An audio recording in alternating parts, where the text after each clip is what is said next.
All right, Josh Gracin here. We are talking to you here. It's Cow Jam Music Fest. Hey, tell me a little bit about your excitement to be here. Oh, anytime I can come home to Michigan, born and raised. I grew up here for 20 years, and so anytime I come home to Michigan, it's an awesome experience. So the crowd looks great out there. I'm ready to go. High energy show, ready to have a good time. You know, I had an interesting situation last night. A woman that works for us in Lansing at one of our stations said that her aunt taught you at Westland John Glenn with the last name Sedek. So I figured I'd at least mention it to you. She said at some point she saw you and you were like, oh, yeah, I guess I know your name. Yeah, Joan Sedek. I was actually never in her class, but she was one of the teachers there, and I've ran into her quite a bit, so I know exactly who that is.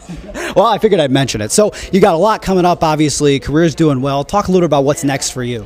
New album coming out September 6th called Redemption. Very excited about that. Got a lot of stuff going on. Long way to go. The new single's out on mainstream radio right now. It's also on iTunes. Just finally released the song that I did for Sears for their contest, for their Heroes at Home contest, called Can't Say Goodbye. That's also on iTunes, so there's a lot of great stuff going on right now. One final thing. I hear you had kind of an interesting trip here. You're on a smaller plane. Talk about the process of going into places where you're going to perform and all that goes into it. This was a unique situation today. I literally had West Virginia yesterday. We got dropped off in Cleveland. I had to fly to Chicago to debut the Sears song Can't Say Goodbye for the first time in front of a crowd for the Sears company, and they flew me on a little private plane from there to here. I got here at 8 o'clock, and now I'm doing this. So it's been a very hectic day, but it's worth it. Well, it's going to be a big concert. Thank you so much for being with us. Thanks a lot for having me.